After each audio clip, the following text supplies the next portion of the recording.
Welcome to After School Democracy, the podcast that attempts to fill in the gaps you almost certainly missed in school about politics, economics, and history.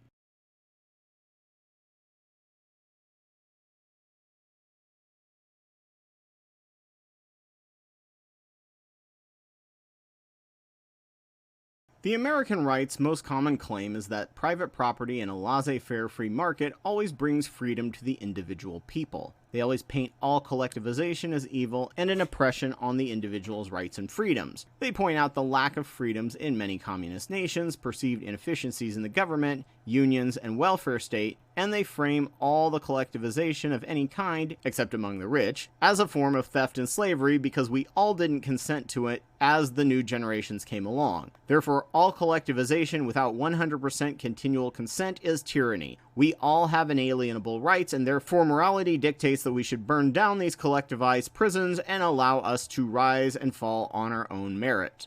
If you view this in a vacuum, this sounds quite convincing. However, the founders of the US and the Enlightenment they love to trot out as infallible and supporting their ideas built their philosophy on an entirely different starting point that the people at the top probably knew at one time, but their gullible dupes know nothing about. The ideas of classical liberalism came from the understanding of the commons. The world belongs to all of us. We all had a right to use our own labor to turn some of the commons into our own personal property. However, when there was a shortage of certain materials in the commons, be it land or resources, suddenly might made right, similar to that of wild animals. We could all waste our energy on fighting for supremacy, which would waste everyone's time, energy, and resources that we could be using to make things richer for us, or we could come together and divide up the common in various ways based on our collective agreements. Sometimes we divided up the land, sometimes we divided up the resources, and most often we divided up the labor. All of these agreements were a combo of might makes right and egalitarian collective self-interest or mutual aid. Some leaning more to the might makes right, where slavery prevented certain people from having a say in the agreement, to what anarchists and the end goal of communism was being mutual aid far outweighs the might makes right. When two collective agreement groups of people come together and clash, we call it a war. When they decide to divide up the commons in a particular way, in a balance of mutual aid and might makes right, that's called a peace agreement. When a large enough of these peace agreements to divide up the commons occurs, it becomes a nation. At times, the rules of the peace agreement, called laws, can have unforeseen consequences, and the power dynamic can shift over time, heavily favoring some over others. At that point, the peace agreement may need to be renegotiated, sometimes with violence and sometimes with mutual aid, and sometimes with political action. These peace agreements/defense agreements are what the founders and Enlightenment thinkers called the social contract. People collectively gave up some of their natural freedom in exchange for protection and a piece of the commons. One has to follow the peace agreements or social contract to gain the benefits of collective strength that gives more peaceful access to the commons or laws. If you fail to follow these laws or terms of the peace agreement, you forfeit all of these rights, and by English common law, you become an outlaw and now had all of your natural rights, but none of your collective rights, and anyone had the right to treat you like an animal and do with you what they wanted if they were stronger or more organized than you. Everyone is born into the social contract, raised with all the benefits, but never having a say in whether they agreed to give up their rights. If they don't agree to it, they have three options. Become an outlaw, where you can try and scrape by on a commons against an organized group who claims ownership. You can accept it and live day to day, or you can figure out ways to renegotiate the contract. This is called activism. If you don't agree to a collectivized thing, you can vote or organize to decollectivize things, aka the electoral system, or dividing up the scarce commons. So instead of being handed out to you so you can turn it into personal property, it instead becomes what is known as private property. Private property is a Roman idea where people had the ability to take parts of the commons and use and abuse it as they wished without regard for their fellow man who might be without. This leads to an even more uneven distribution of the commons.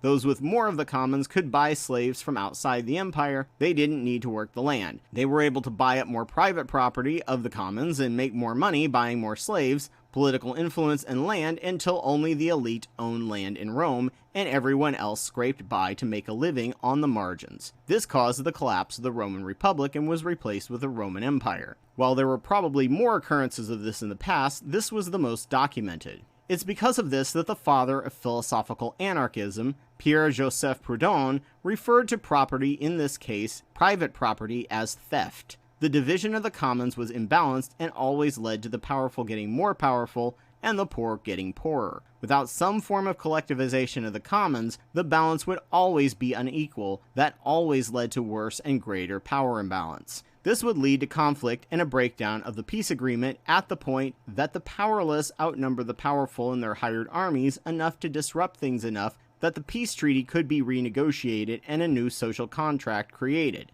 Sometimes violent, sometimes more peaceful and political. Sometimes everyone had to give up more freedoms, sometimes they just had to exchange some freedoms to get others in the new contract. But with the power of collectivization, the commons more often than not were better divided up among more people than before. Because most people don't seem to understand any of this founding philosophy that all nation-states were based on, they were able to see only the inequality, problem, and inefficiencies in collectivization. They have no knowledge of how decollectivization has always ended up hurting the average person and allowing a cascade effect of more and more of the commons going to the more and more powerful to get even more powerful. So let's go over the history of decollectivization and what has always happened when it occurs, as many also didn't consent to decollectivization and still faced its terrible and harsh consequences. While collectives and collectivization do have periods and histories of injustice and inequality, just like with any other institution, decollectivization always ends in so many destroyed lives and predatory power abusing the little guy. When the founders came over, they had the belief that to own land, you had to put work into that land. Your labor made that land yours. So long as the land was being worked, it had an owner. They were horrified that native people viewed the commons much more primitively, to their eyes, as belonging to everyone, and the land was not divided up. Your labor gave you personal property, but the land was everyone's. A large part of this was the rich abundance of foods available just through pure luck that allowed the scarcity of food and materials to be much lower than in Europe.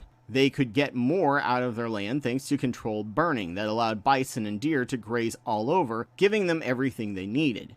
Because there was no way to fence in or claim ownership of deer and bison, the idea of dividing up land seemed silly and ridiculous to them. This is, of course, no utopia. There were still wars and skirmishes, but less so, with a higher and much healthier variety in their diet, giving more energy to their brains.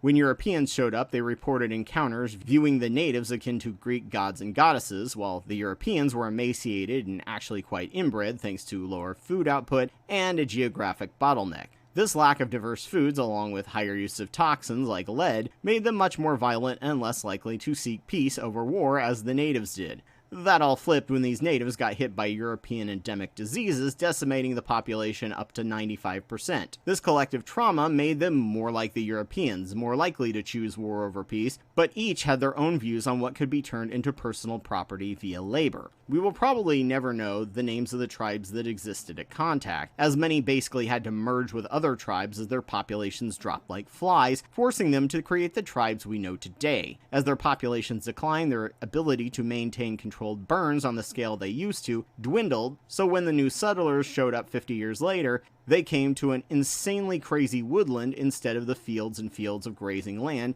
for deer and bison. The trees over thousands of years lost some of their ability to grow apart from each other, and since it went from no trees to unchecked growth where older trees didn't keep young trees in check, it became a knotted mess like nothing ever seen in Europe. Virgin timber really doesn't exist. It's a myth. It just means that it wasn't touched since contact, and since then has regained some of their genes to respace, and the trees that got big enough blocked the light of the other ones, and they have died off gradually until they were more like a forest we are used to. Also, thanks to all of these thousands of years of burns and fertilization by grazing animals, the soil was black and rich and grew crops at a rate Europeans could only dream of, which is another reason why they believe the natives were wasting God's gift to them. Without this perspective, the white settlers decided they need to tame the native peoples and decollectivize their land. Pay no attention to the fact that the settlers released destructive hogs onto the land, as if they were a collective, and got mad and punished natives for killing the hogs that ended up eating the natives' crops. The founders claimed they needed to kill the Indian to save the man, and they started out with a plan to do this.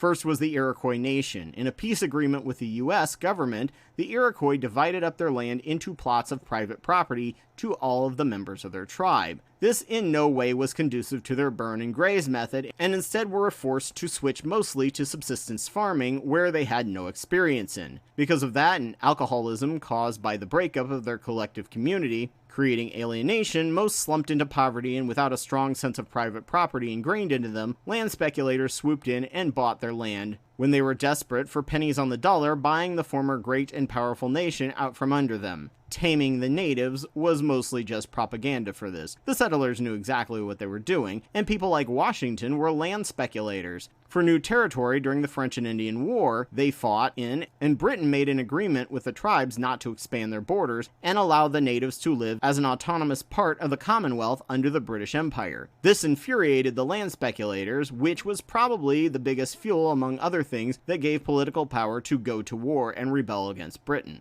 A big part of that story you were never told, not just about tea, liberty, taxation, and representation. Also, definitely don't look too hard to the fact that the slave owners put no actual labor into their land unless you count the work of keeping slaves in line. Nope, don't think about that too hard at all. Hawaii is another example of the very same strategy happening.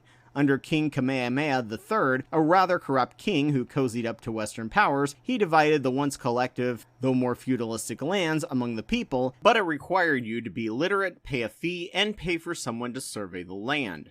And foreign buyers swooped in and bought up much of the lands from desperate islanders, and the king sold a lot of sovereign land to foreigners to raise money. 90% of the land now belonged to rich sugar planters and did so with zero bloodshed, all legally. This land was switched from being used to grow balanced, sustainable foods to all being used to grow sugar, ensuring the island was not self-sufficient and dependent on the West, and once that happened, it was very easy for a bunch of rich Americans to essentially stage a coup and annex the island without any of the inhabitants' wishes. This history was, of course, not allowed to be taught in schools, and at this point, now that they are allowed to be taught, islanders are torn on whether they would like to become a sovereign nation again, or if they're proud to be Americans, considering they were annexed illegally and their land stolen and their knowledge suppressed. At the moment, there is a law that any land for sale must go to the islanders waiting in a very long line to rebuy their ancestral land with government help, but since Hawaii is such prime real estate, it could take a century before the land is sold back to its inhabitants. There is a lot of bitterness toward foreigners there for this reason. The beginning of apartheid was created specifically so that Cesil Rhodes, the richest man in the nation thanks to monopolizing the diamond mines and cornering the market and creating with advertising the 2-month salary ring tradition BS, had access to cheap, desperate labor. It was a decollectivization as well, and there was a massive land buyout just like the others mentioned before.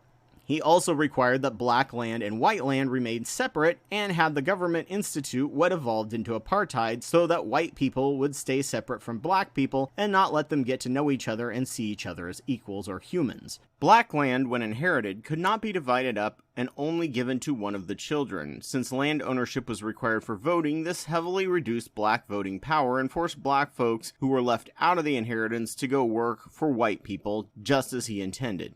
He, in fact, created the post-slavery white supremacy ideology that influenced Hitler and the modern white supremacist movement, creating most of their talking points they still use. Not because he believed a word of it, he had black folks he admired, he created it for just cheap labor. He used arguments like Africans deserving the dignity of work. Sound familiar? And by work, he meant mining and working for white people. Farming on their own lands for their own selves wasn't considered work to them. After apartheid, land reform to return lands to black folk that had it taken away from them either via force or predatory methods are a serious contention, and it's been difficult to not have certain problems lead to violence, which the American right talking heads use to claim that South African whites are under reverse racist attack and are the real victims of races here, and why isn't anyone speaking out for them? Mind you, all post-colonial land reform prior to the end of apartheid would put you on the CIA's communist list, even if you just wanted people to have their stolen land back, taken in coercive ways, and foreigners own 90% of most of Central American land for bananas and sugar. America is freaking out that foreigners now own 0.014% of American lands, but the second you want to return your lands to your citizens, suddenly you are a communist and therefore evil. Because of this, we assassinated 5 heads of state, including President Patrice Lumumba of the Congo, a man who was great for the nation and had fought hard to help free it, where we helped the Belgians kidnap him and drop him off into enemy territory where he was executed. After him, we helped establish Mobutu Sese Seko, an absolute monster of a man, just because we could control him and he was pro-American and anti-communist. Castro didn't even start out communist, not even a little. We in fact invited him to Washington once he took over, yet once he discussed land reform, suddenly we hated him because American companies own so much of Cuban lands, and we comically failed to kill him multiple times. It was only after the Cuban embargo that the only power he could turn to was the USSR and switch to communism for better trade relations and support. And lastly, let's get to the USSR and why Russia is where it is now. Upon the collapse of the Soviet Union, the government decided to divide up all the collectivized industrial companies that had been run and operated by the unions. Since the Russians suddenly got dumped into a global economy and jobs were no longer protected and available to anyone who wanted them like was before, all of a sudden it was a free-for-all in the job market and everybody's pay tanked, as did the economy. They all had these cheap, nearly worthless shares of aluminum, gas, and other industries that had pretty much zero value to them, and with the help of Yeltsin's government and later Putin, people picked by the government went around and bought these shares up for essentially beer money and became the oligarchs they are today, who essentially own and rule all of Russia like the biggest mafia in the world. With Putin listed unofficially as the world's richest man, as while he doesn't legally own much, he owns the oligarchs, and that makes him even richer. Collectivization is not always pretty, it isn't always smooth or bloodless, and it sometimes leaves the balance of the commons distributed unfairly, but decollectivization always leads to the average person getting screwed over, and the powerful continuing to get more and more of the commons. Anytime an industry in the West is privatized when it was formerly nationalized, once they reach peak natural or unnatural monopoly or cartel and secure their position, the costs always spike and the quality always drops. Rail in Britain and transit in America, such as privately owned toll roads for short-term budget gains that the government won't make any money on for nearly another century, are both good examples. The GOP and Tories want to privatize more of the healthcare industry than it already is in the US, and the GOP wants to destroy the post office so the UPS and FedEx can jack up prices once it's no longer a viable alternative. Unions are collectivized, and the US went from 30% unions to 10% unions, and during that time, real wages stagnated and slowly declined. In fact, the House has passed what's called the PRO Act, which is a pro-union bill that will be the most sweeping since the Wagner Act under FDR, and finally gut much of the Taft-Hartley Act that turned unions from what they are in Europe into a bureaucracy that just ensures that no one can get fired, even if they're completely useless. It would end falsely called right-to-work laws. It would enforce strict penalties on all companies that try and use misinformation or coercion to sway a unionizing vote. It would allow for secondary boycotts where unions could call to boycott places that sell the products from the company they are striking against, and call for solidarity strikes where the unions in similar industries can also strike to put pressure on the entire industry instead of a competing company getting a financial leg up over its striking competition. It would allow work slowdowns and wildcat strikes again, where a section of the company just strikes if it feels neglected. It would also define employees for what they were, instead of all this gray contractor area where the company they work for takes no responsibility and can pay the employees less and abuse them more. If you want unions back, contact your senator to support the PRO Act, which is hung up in the Senate now. Collectivization can be messy and painful and sometimes unfair, but decollectivization is always just a way for rich people to get richer off the commons, and the sufferings of the poor to just keep getting poorer. So as always, thank you all for watching this as a video or listening to this as a podcast, which I'm sure was completely uncontroversial to anyone, especially to the YouTube monetization team. So if you found this useful, please donate to my Patreon. Just a reminder that I'm Anubis2814 on YouTube, and I have almost 700 videos on my channel that I've made over the past 11 years on religion, science, psychology, and politics. Please go check them out, and if your site has the option, like, rate, review, and comment. A special thanks goes out to Kendall Copperberg, Ogrel, Elias Garcia Guevara, and Joe Taylor for their $10 or more Wapawet level donations. I'm always humbled by the fact that they find my work worth funding and worth driving me forward. Thank you all. Please consider donating to my work if you can, and thank you all for listening.